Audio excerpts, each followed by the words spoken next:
गुरुदेव बहुत पहले से ही कहते थे कि यह शरीर मिट्टी का है, मिटने वाला है।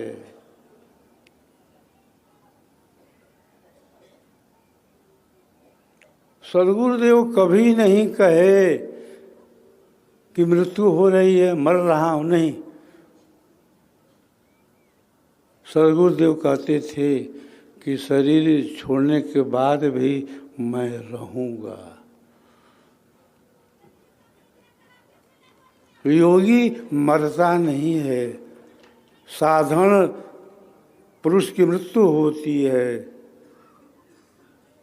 योगी अमर होता है।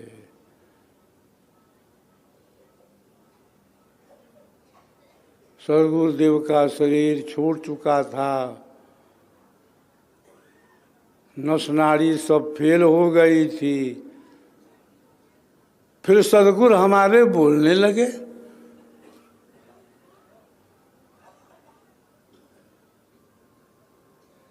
तो उस समय बहुत से सेवक लोग वहाँ पर थे। किसी ने प्रथम आचार्य जी से कहा कि ऐसा है कि आप स्वामी जी के पास जाइए और कान में बोलिए स्वामी जी स्वामी जी। तो प्रथम आचार्य श्री गए, स्वामी जी जोर से बोलने लगे।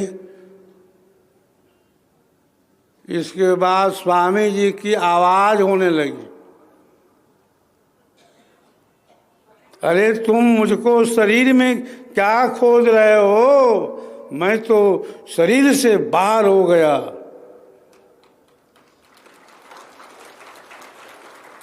मैं सबको देख रहा हूं, मुझको कोई नहीं देख रहा है। यह योग की अपार महिमा है।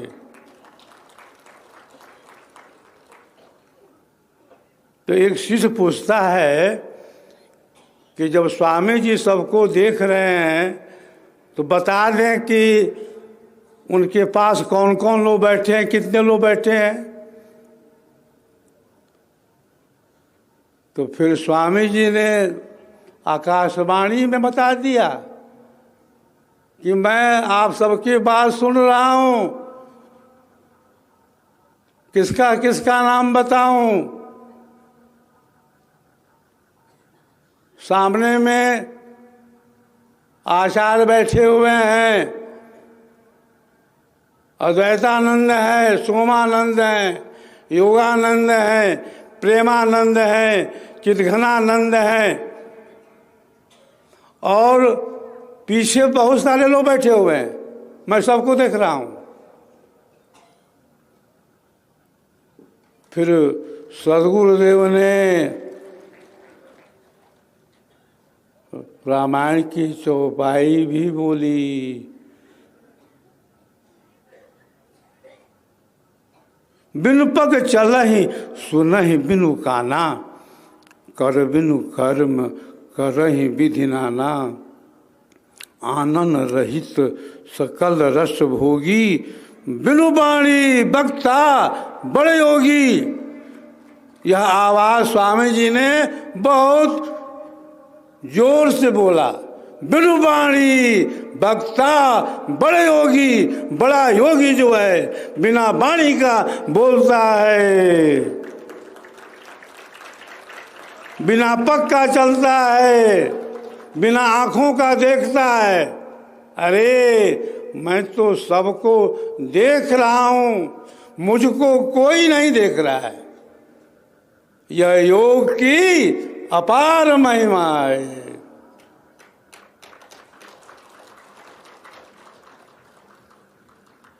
तो हमारे परम आराध्य सदगुरु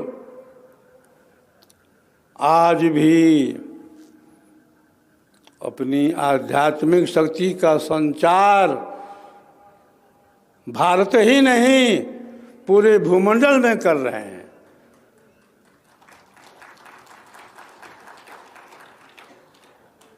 सदगुरुदेव ने कहा अंतिम काल में शरीर छोड़ने के पहले मैं जाता कहाँ हूँ, मैं तो शरीर छोड़ रहा हूँ, शरीर छोड़ने के बाद भी मैं रहूँगा। भूमंडल प्रचार का मेरा संकल्प है। जब भूमंडल में प्रचार हो जाएगा तब मैं विचार करूँगा कि मैं जाऊँ कि रहूँ।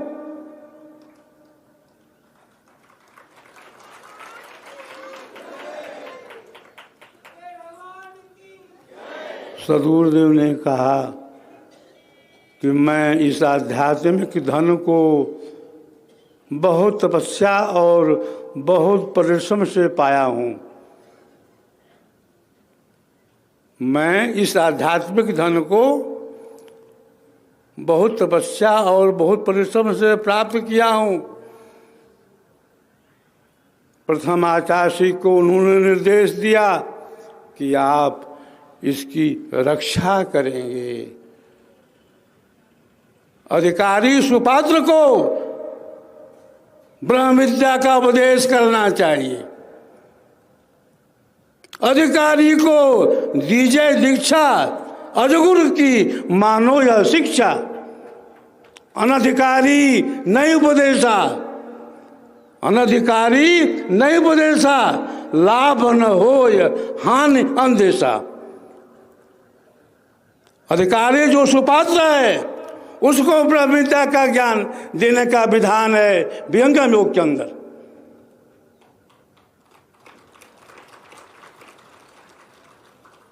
हम सभी सद्गुरु से जुड़े हुए हैं, हम सभी सद्गुरु के अनुयायी हैं, भक्त हैं, शिष्य हैं, प्रेमी हैं, जिज्ञासु हैं।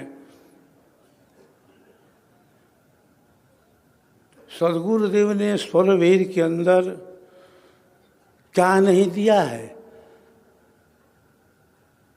सब कुछ उड़ेल दिया है।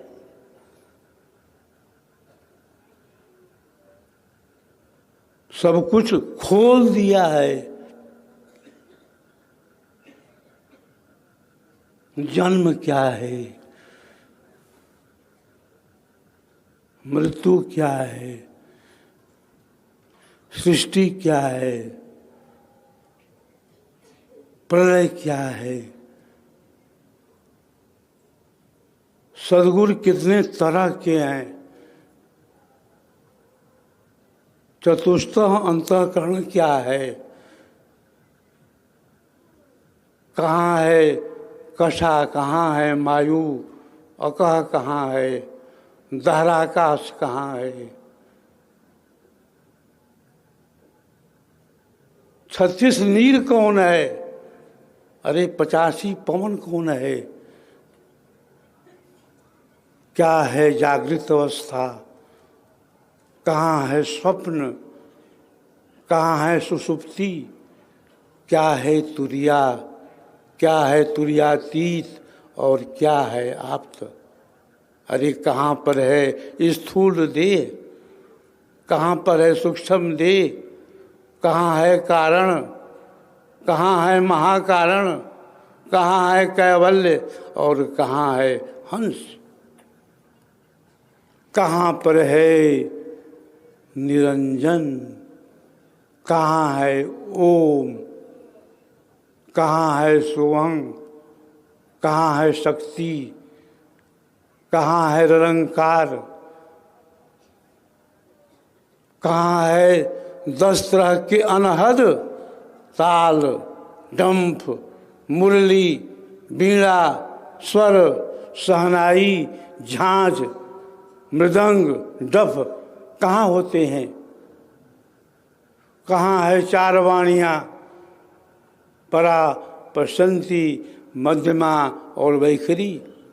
अरे कहाँ है अन्नमय कोश, कहाँ है मनोमय कोश, कहाँ है प्राणमय कोश, कहाँ है विज्ञानमय कोश, कहाँ है आनंदमय कोश। अरे परमाणु मंडल क्या है, परमाणुओं का योग वियोग योगी कहाँ से करता है, कहाँ से होता है अक्षर का ईक्षण प्रयोग। आज बहुत दिन बाद मैं गया था समाधि स्थल पर। याद नहीं है कि कब इसके पहले गया था। सदगुरु भगवान का दर्शन किया। सच्चिदानंद जी डॉक्टर साहब यहाँ बैठे हुए हैं, इनसे हम कहा कि सफ़ेद फूल है, तो ये कुछ देर बाद सफ़ेद फूल ही रख दिए मेरे सामने। तो मुझे बड़ी खुशी हुई कि चलो बड़ा अच्छा हुआ।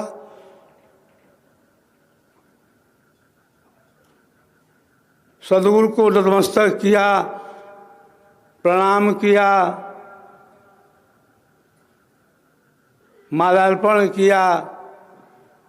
एक चीज शेष रह गई थी, वह था सफ़ेद फूल रख देना। तो सफ़ेद फूल ही में तो सब कुछ है। समाधि पर जा करके सफ़ेद फूल चढ़ा देना, यह एक आध्यात्मिक बहुत बड़ा रहस्य है।